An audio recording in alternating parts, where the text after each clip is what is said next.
Fala meus queridos, Lino Manuel, sejam bem-vindos a mais um vídeo. Desta vez voltando com mais um projeto, o projeto MyTeam. É um projeto do Frontend Mentor, que eu tirei o challenge para testar minhas capacidades em JavaScript, CSS e HTML. Então, na tela você consegue ver aqui o Figma do projeto. Tem um projeto com bastante telas, bastante componentes para customizar e criar o HTML.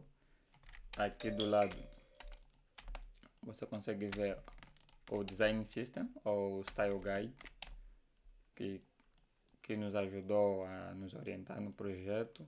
Aqui a tela para o desktop, tem a tela da página inicial, a tela da página About, a tela da página Contactos, né? E aqui os estados ativos dos elementos quando o mouse é passado pelos elementos, ou seja, on mouse hover.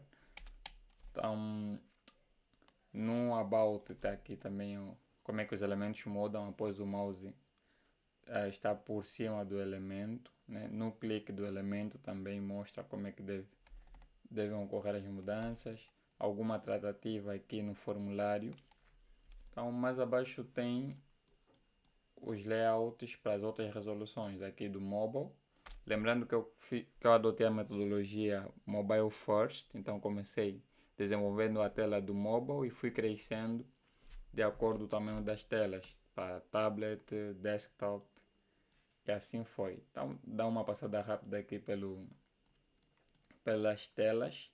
Essa é a tela do tablet, aqui é a tela do mobile e mais para cima as telas do desktop.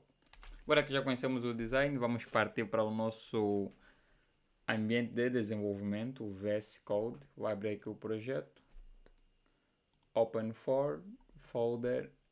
O projeto foi guardado aqui em Frontend, HTML e CSS, MyTeam, selecionar o projeto. Então, para rodar o projeto, eu preciso usar o Live Server. Então, abrir o meu terminal, escrever aqui o Live, clicando aqui no terminal, Live-Server. Vamos primeiro dar uma passada pelo layout e depois voltamos para o VS Code e aí eu explico as sacadas que eu tomei para desenvolvimento desse projeto. Então, abrir aqui na resolução 1440, vou para o mobile primeiro. Aparecer com erro, quer dizer que algum recurso não foi carregado, mas não se preocupem, é o 5 icon que eu tento buscar no HTML, mas ainda não defini um 5 icon. Então esse é o layout para o mobile, na resolução 375, e os componentes são ajustados desta forma. Dando uma passada rápida pelo layout, repara que está bem parecido com aquilo que o design nos pede. Voltar aqui para o Figma, né? Estamos aqui no desktop, dá uma descida e aqui para o lado tem aqui o mobile, né? Então você tem aqui o layout no Figma e aqui a implementação. Então tentar aqui bater o perfect pixel, deixar o mais próximo daquilo que foi projetado possível. Voltando para a implementação aqui. No mobile tem esse menu, né, com o botão hambúrguer com uma animação de entrada e saída. Então, para a página About, tem esse card que muda a informação de acordo com o clique. Tem aqui uma seção clientes, onde mostra os logotipos dos clientes, e uma seção de call to action, né, uma chamada para ação, que é para a página Contact. Então, dando clique para essa página, nós seremos redirecionados para esse formulário, onde o usuário poderá fazer o contato para a empresa ou para quem tiver a gerir a página. Então, vamos lá, são essas as três páginas: a Home, a página sobre e a página Contactos. Então, vamos aqui para o tablet, na resolução 768, voltando para a Home. Então, o layout fica deste modo. Para a organização dos elementos aqui no footer, eu utilizei o Display Grid. para possibilitar aqui a orientação desses elementos. Aqui nos cartões utilizei o Display Flex com o Flex Direction Column, aí ficava um abaixo do outro. E aproveitei as propriedades da Line Item e o Justify Content para o alinhamento correto dos elementos. Aqui, vamos para a página Contactas. Então, os elementos ficam deste modo dispostos, bem fiel também ao layout que nos foi passado aqui no Figma. Se dermos uma scrollada aqui para o lado, repara que no layout no Figma está assim e no layout implementado ficou desse jeito, né? Bem parecido também com aquilo que se esperava. Então aqui para a versão desktop, que é 1440, voltando para a página inicial. Então tem aqui a implementação. Vou dar uma passada novamente pelo Figma, né? Para o Figma aqui e verificar aqui como é que ficou, como é que seria, né? Aqui o layout que se espera e a nossa implementação, que também está bem parecido àquilo que é o layout.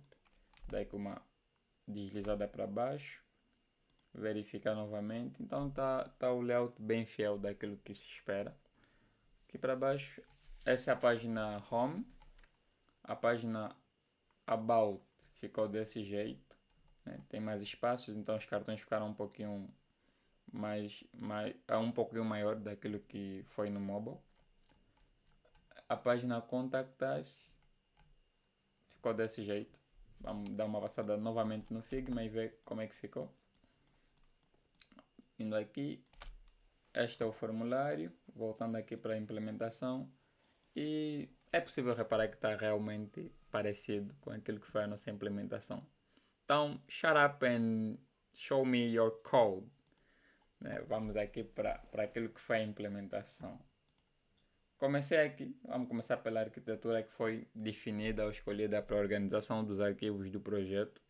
Eu optei por utilizar no SAS o 7-1 Pattern, né, que é a arquitetura para a organização das pastas. Aqui em Front-End, em Styles, repara que eu tenho uma pasta Abstract, Base, Blocks, Component, Generic, Page, Vendors e um arquivo principal onde são importados todos os módulos que criamos no nosso SAS, de modo então a deixar o código aqui mais organizado. No JavaScript, trabalhamos também com JavaScript Modules, que eu tenho um arquivo main e uma pasta Components, onde tem as funções. No caso, são apenas duas funções, que é o Active Element e o Open Menu. São as duas funções que são utilizadas para adicionar uma classe no elemento card, e aí o elemento poderá ser feito algumas alterações dependendo da classe que tiver utilizado. Então, como é que ocorre? No Abstract eu defini algumas funções, mixins e variáveis que seriam reaproveitáveis no nosso projeto, aqui clicando para variáveis. No elemento root defini aqui as cores primary e secondary, que são as cores que serão utilizadas no nosso projeto, né? É uma boa prática definir as cores usando variáveis e outros elementos, como por exemplo tamanhos padrões de font size, inclusive o font family. Então, dependendo daquilo que é o projeto, você pode definir todos esses elementos, inclusive box shadow, né? Sombras. Então, o limite é o céu. E depois o que é que eu fiz? Importei todos esses módulos num arquivo index, que seria importado para o arquivo main. Então, desse modo eu teria todos os importes bem feitos. No arquivo, aqui na pasta base, eu fiz um reset dos estilos que o navegador traz por default.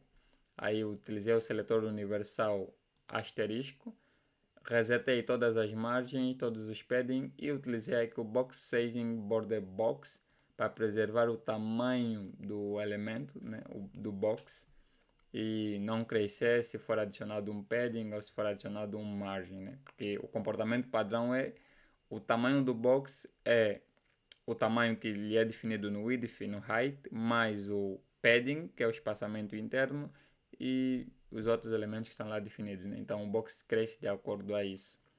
Aí eu resetei a fonte, né? O tamanho de fonte de 16 pixels para 10 pixels, utilizando aqui um cálculo, passando o font size do body como sendo 62,5%.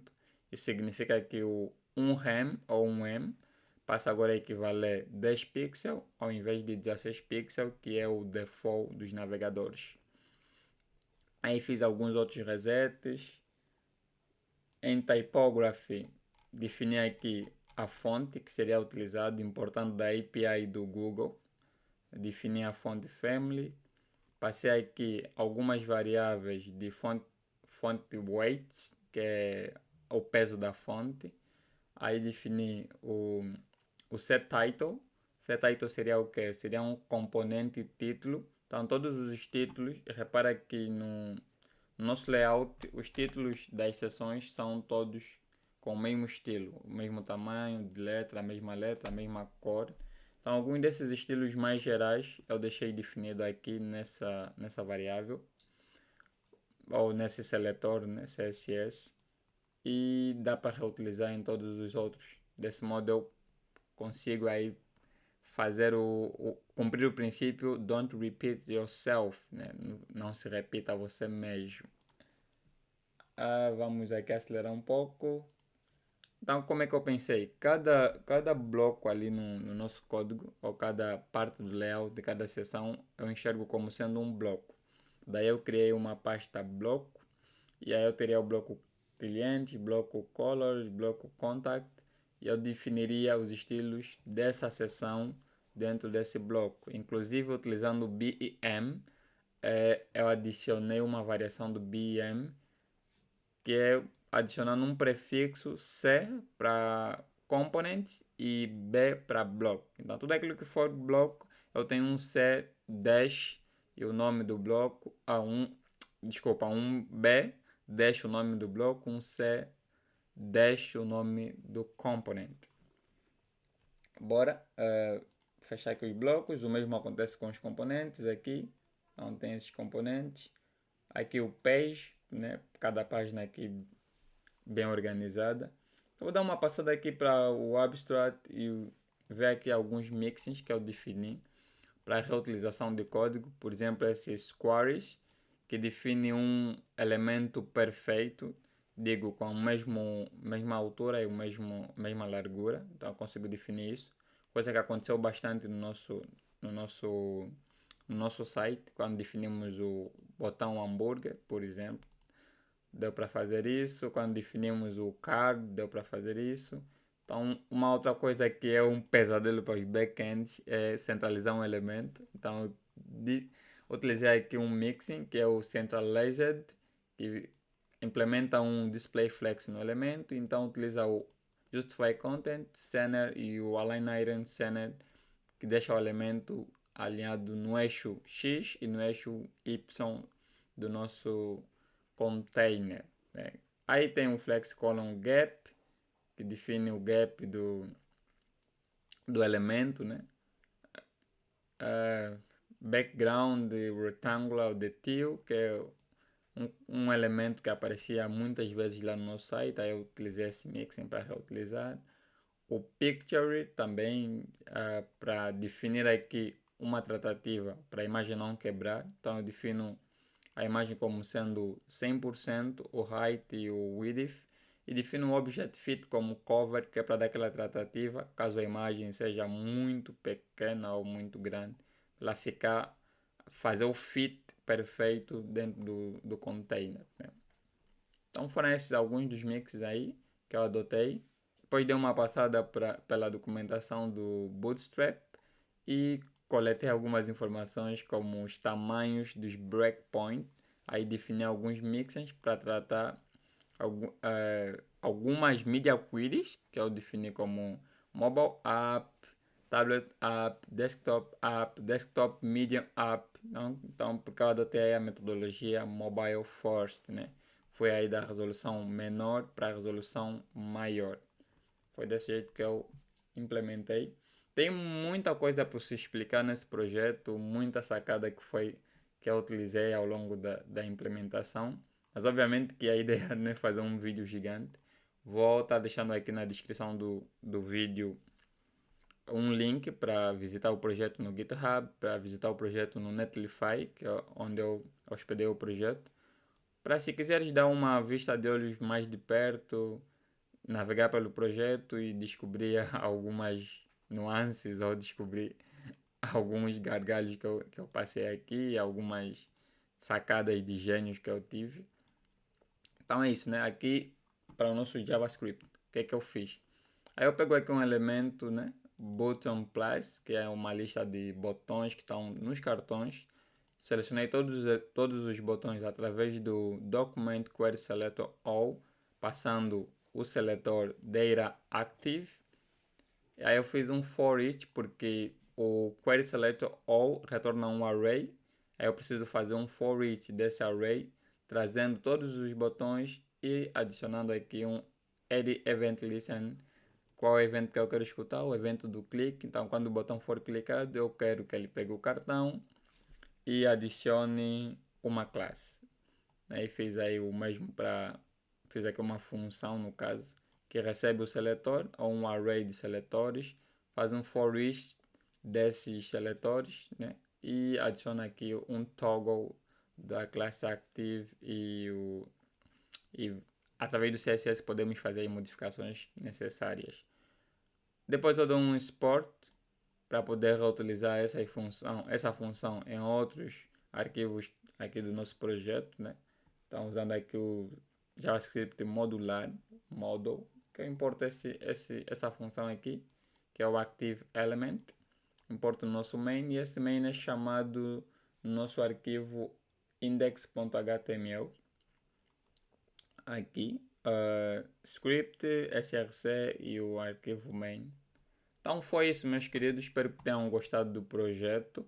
Foi um projeto em que pude me desafiar bastante e aprender bastante a manipular o DOM, a fazer o uso correto, né? Ou pelo menos das melhores práticas de codificação aí no SAS, no próprio JavaScript, a praticar um pouco a estruturação do HTML, né? Então foi ótimo, inclusive aqui adotando o JavaScript Functional. Bom, era isso, meus queridos. Se gostou, por favor, subscreva-se no canal, ative as notificações, aperte no botão do like, deixe um comentário indicando aqui quais melhorias poderiam ser feitas. Vou sair do modo aqui de desenvolvedores e fazer aqui. Então foi isso, meus queridos. Tamo juntos, falou, Lino Manuel, é nóis.